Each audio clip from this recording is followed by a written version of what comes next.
E agora você acompanha pela Rádio Rio de Janeiro o programa Estudo das Obras de André Luiz. Vamos refletir sobre o livro Nosso Lar. Produção e apresentação, Tereza Cristina e Marco Antônio.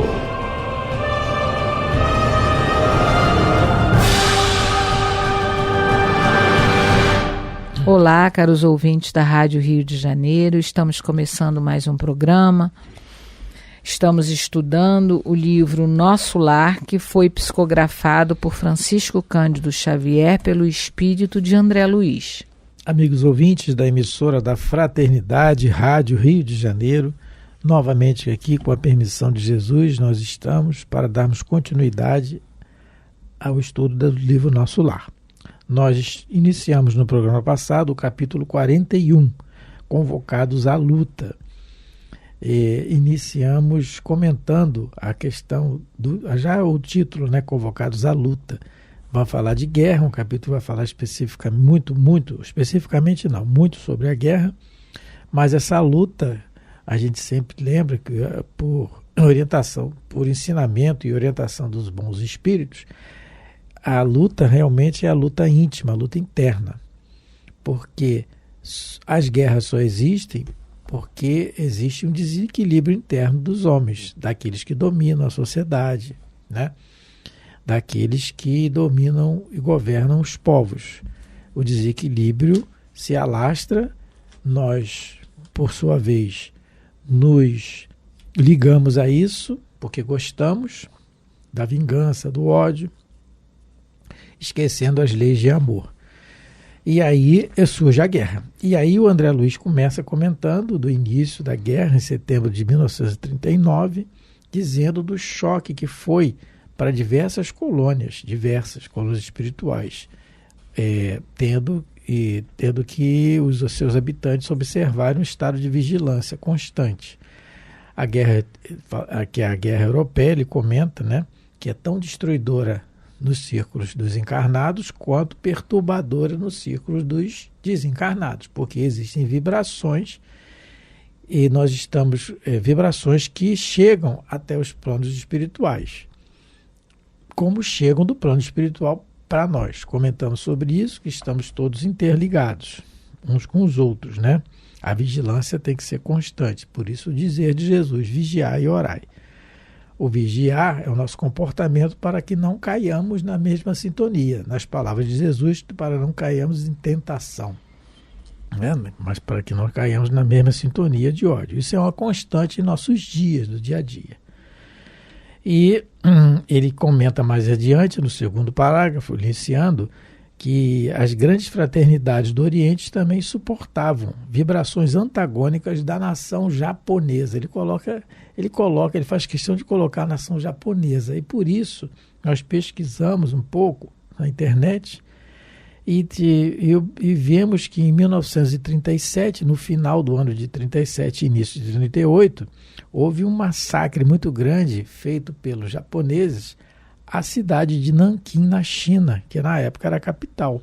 Invadiu-se a cidade, que não tinha defesa quase nenhuma, se exterminaram mulheres, crianças, pessoas de idade, tudo, fizeram, né, atrocidades. E isso perturba, sem querer julgar, né, tentando não julgar. Também não vamos aqui dizer que não julgamos, porque ainda passamos por esse problema, né, de julgar os outros, mas a gente tem que vigiar isso, porque a guerra íntima é de todos nós, voltando a dizer. Então houve esse massacre e ele coloca vibrações antagônicas da nação japonesa, alterando as questões da sintonia, alterando as questões da harmonia das grandes fraternidades do Oriente, né? Também ele dá esse exemplo. E aí nós paramos aí e vamos continuar no meio do capítulo do parágrafo 2, que começa assim, né, Tereza? Assim como os nobres, né? Uhum. Então, continuando. Assim como os nobres círculos espirituais da velha Ásia lutavam em silêncio, preparava-se nosso lar para o mesmo gênero de serviço. Então, é esse trabalho que ele está dizendo. Assim como lá na Ásia, China, Japão, como ele falou aqui, nós demos esse exemplo do que houve,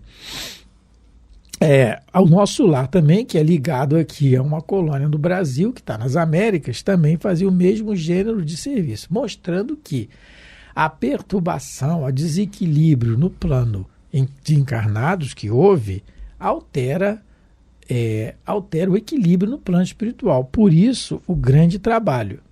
Por quê? O trabalho é nosso. Está dizendo aqui, nas entrelinhas, que se as colônias tiveram que fazer um imenso trabalho para manter o seu equilíbrio, porque a finalidade da colônia é refazer o espírito, a colônia Nosso Lar, em capítulos anteriores nós comentamos, é uma colônia de refazimento. Transição, né? De transição, quer dizer, transitoriedade para você encarnar novamente numa melhor condição. Como é que você vai ficar numa colônia de refazimento totalmente perturbada pelas vibrações negativas que vêm do plano encarnado? Então, há que se ter um trabalho. Esse trabalho é feito pelos habitantes da colônia. Não é? É sempre assim. Porque se Jesus quisesse, transformaria o planeta, mas o trabalho é nosso. Ele não pode fazer isso por nós. Nós é que temos que fazer. O aprendizado é nosso. Até porque ninguém está no meio de uma guerra ou de uma situação beligerante, qualquer que seja, por acaso, sendo vítima daquilo. Não, está colhendo aquilo que semeou no passado.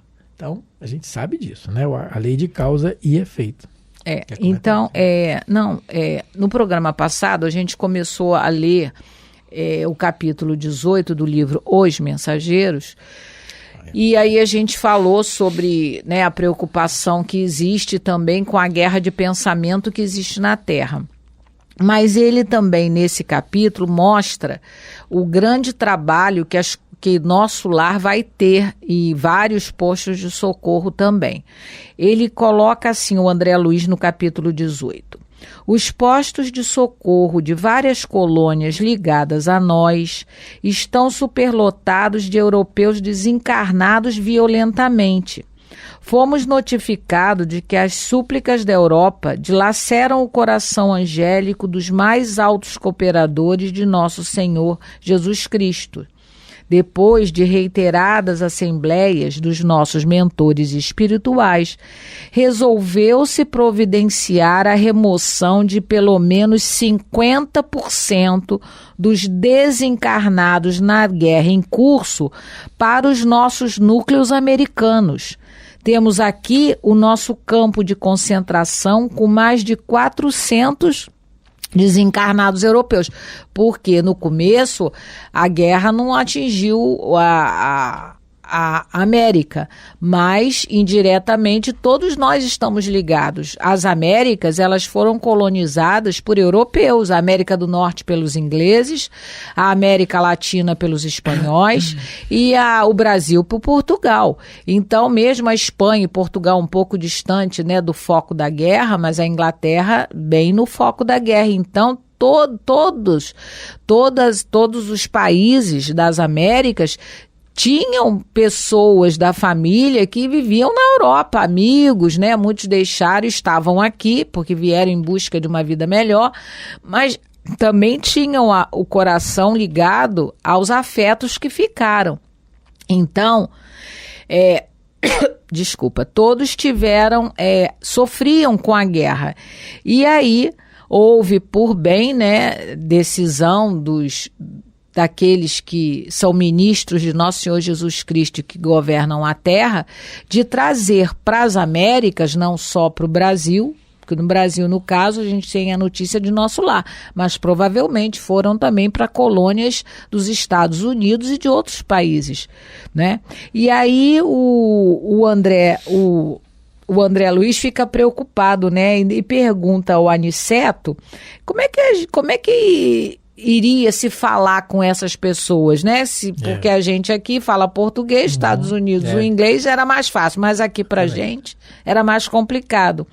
E aí o Aniceto diz para ele: os serviços de socorro, apesar de intensos na Europa, têm sido muito bem organizados, explicou também Alfredo. Para cada grupo de 50 infelizes, as colônias do Velho Mundo fornecem um enfermeiro instrutor, né? Um enfermeiro instrutor com quem nos possamos entender de modo direto. E o bonito de se ver é o amparo do mundo espiritual superior para nós. A gente fazendo bagunça, porque continuamos a fazer bagunça, né? Como crianças mal educadas, que fazem bagunça, que perturbam, mas eles estão sempre atentos, não é verdade? Existe uma solidariedade, porque a misericórdia e a fraternidade é lei de Deus. Então, a gente vê o cuidado que sempre se tem quando nós bagunçamos a nossa casa, porque fomos nós que bagunçamos, né, o planeta com todas as guerras que fizemos e que continuamos fazendo. Mas eles estão sempre a postos, sempre, sempre, sempre.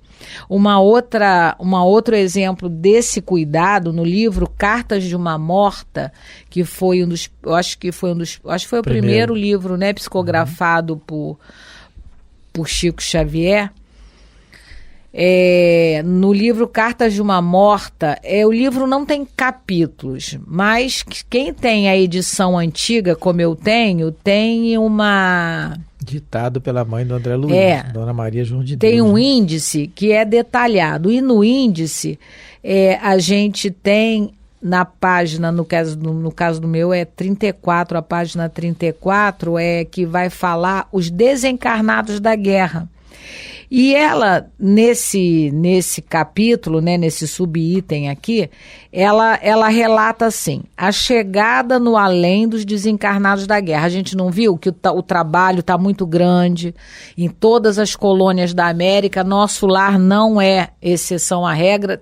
Está trabalhando os postos de socorro, então, que são mais ligados ainda à psicosfera da Terra, muito trabalho. Aí ela vai falar...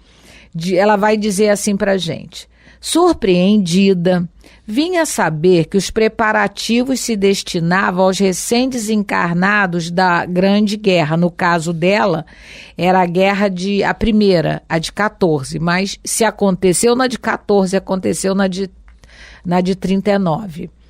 E não foi ainda sem surpresa que vi chegarem os primeiros ocupantes daqueles leitos alvos, porque a Dona Maria João de Deus, quando ela chega no mundo espiritual, ela vê que na colônia que ela habita, que ele não faz referência ao nome da colônia que ela habita, mas ela vê que está todo mundo preparando, trabalhando, cuidando, ajeitando para receber os desencarnados da guerra. E aí ela diz que se as camas, né, os leitos muito alvos, se perdiam nas vastas enfermarias, graciosas e confortáveis, não sabendo explicar por que razão havia necessidade daquele cenário mundano em demasia, onde nada faltava, nem mesmo os instrumentos da técnica operatória. E aí ela vai falar que eles foram muito bem cuidados, até eles forneceram alimentos, né? Ela fala beberagem, né? Bebida para eles que parecia com vinho, que eles estavam, porque o europeu, né? Para eles ficarem um pouco mais tranquilos. Então ela ficou assim preocupada, mas por que botou assim um ambiente parecido com o da Terra? Para não chocar, porque a maioria deles chegava e não sabiam que tinham morrido. Ainda reclamavam, choravam, pediam.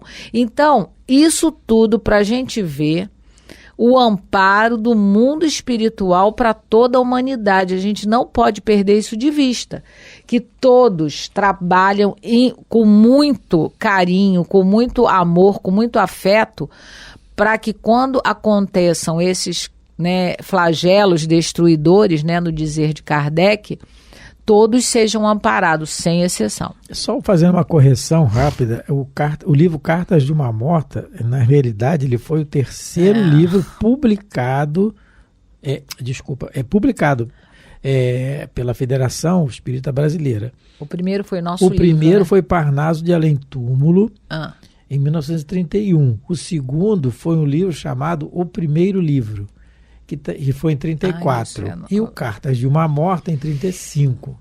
E aí por diante seguiu-se a ordem dos 450 e poucos livros. De livro, né? Isso. Oh, meu Deus. É o tesouro. Então, continuando aqui. Além de continuar. Deixa eu achar, peraí. Além de... Isso. Tá.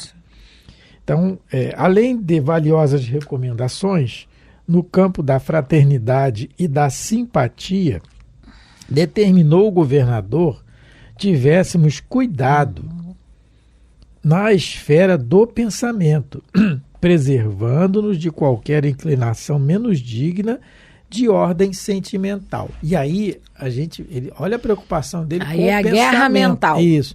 Ó, no livro A Gênese, de Allan Kardec, no capítulo 14, item 15, em que ele trata, o capítulo 14, ele trata, nessa parte do capítulo 14, ele trata da ação dos espíritos sobre os fluidos. E no item 15, ele diz assim: sendo os fluidos, o veículo do pensamento, este atua, quer dizer, o pensamento atua sobre os fluidos como o som sobre o ar. Eles nos trazem o pensamento como o ar nos traz o som. Pode-se, pois, dizer, sem receio de errar, que há nesses fluidos ondas e raios de pensamentos que se cruzam e se cruzam sem se confundirem, como há no ar ondas de vibrações sonoras. Então, ele está fazendo uma analogia, como aqui na rádio. A Rádio Rio de Janeiro, você sintoniza lá no AM 1400, né? Ou então agora pela internet e tal. E aí, como é que isso chega até nós nas nossas casas, no carro, ou pela internet, no computador? Através dos fluidos. Né? Se cruzam, outras rádios estão ligadas, N rádios, e ninguém se confunde. Assim é o pensamento. Como o governador aqui está pedindo para ter cuidado no pensamento, é aquilo que Jesus fala. Nós podemos errar por pensamento. Ele fala primeiro em pensamento. Atos e palavras, porque eu posso ser tetraplégico e mudo. E errar. Porque eu não me mexo e não falo. Eu não erro? Não. E o pensamento? O pensamento é contínuo. Nós temos o patrimônio do pensamento contínuo, nós seres hominais, humanos, adquiridos através de milhares de existências nos variados reinos. Nós temos o pensamento contínuo, o que o animal não tem ainda.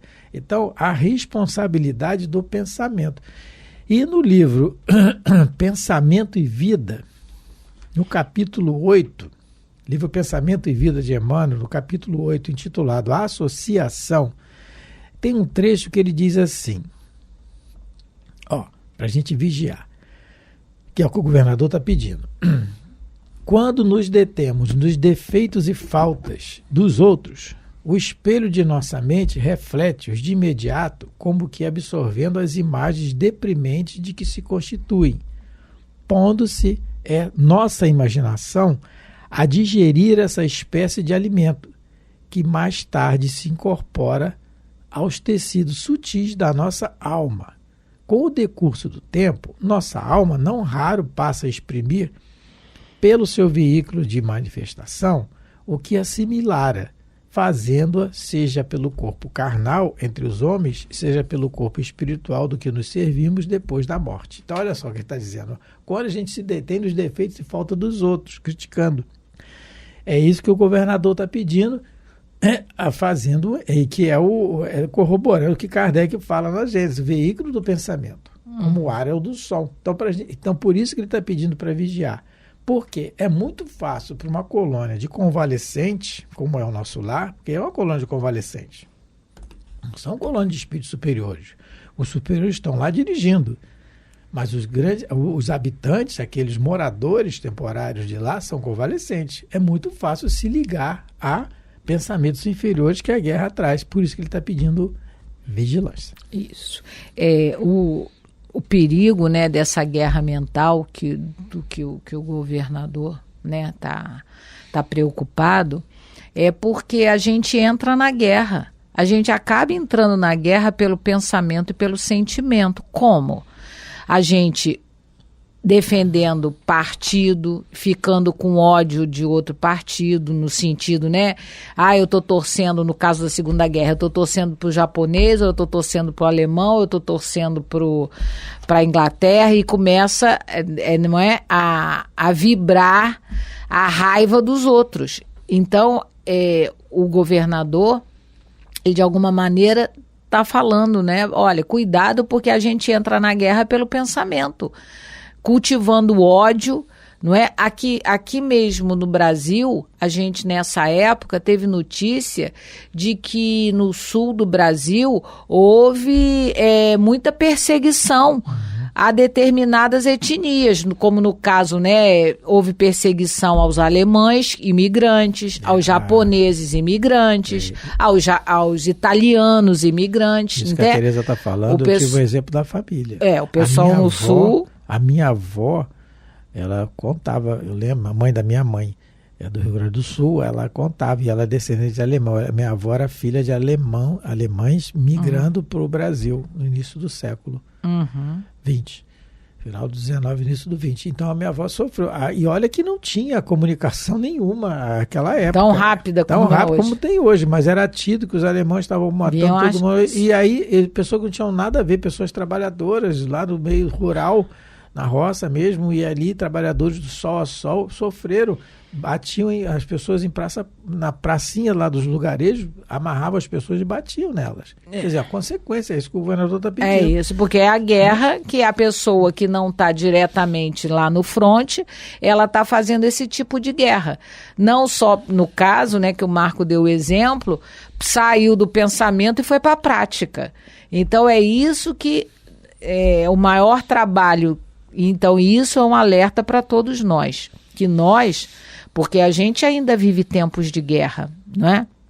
Então, existem muitas guerras no planeta, que a gente não dê mais trabalho a esses espíritos bondosos, guerreando no pensamento e no sentimento, cultivando ódio, cultivando desavença, tomando partido de A, de B.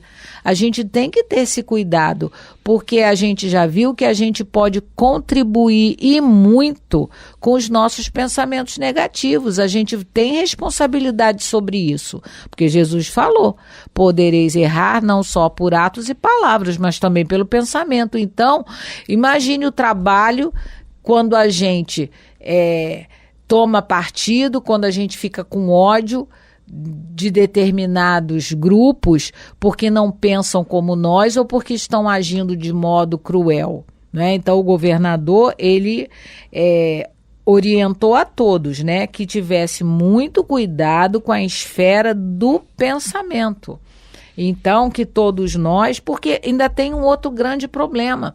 A gente sabe que quando a gente cultiva mágoa, ódio, raiva de quem quer que seja, a gente também destrói o nosso sistema imunológico. E aí, foi o que a gente leu lá nos Mensageiros. Por isso é que depois de muitas guerras, acontecem muitas epidemias locais e algumas que se tornam pandemias. Porque a gente vibra mal, vamos dizer assim, né? A gente cultiva esses vibriões mentais de ódio, de mágoa, de ressentimento, de vingança e acaba destruindo a própria aparelhagem física. A gente mexe com o nosso sistema imunológico e acaba ficando doente. É mais trabalho para esses bondosos amigos espirituais que tanto nos querem ver melhor, nos ver em uma situação. Mas a gente está chegando, né, Marco, ao fim de mais um programa. E aí a gente, no próximo programa, vamos falar um pouquinho sobre um antídoto que a gente pode usar para não vibrar mal, não pensar mal daqueles que, por enquanto, ainda não conseguem, né, enxergar o próximo como um irmão em humanidade. Infelizmente, até nós temos que tomar esse maior cuidado também, porque muitas das vezes a gente só quer o nosso bem e esquece que a gente também vive em sociedade e a gente precisa se preocupar com o bem do outro. Então, agradecendo a todos, né, Marco, pela companhia, desejando a paz de Jesus para todos vocês e que Deus possa nos ajudar para que a gente cada vez mais vigie os nossos pensamentos equivocados. Muito obrigado pela atenção, pelo carinho, pela paciência de nos ouvir. Fiquem com Deus. A Rádio Rio de Janeiro apresentou o programa Estudo das Obras de André Luiz.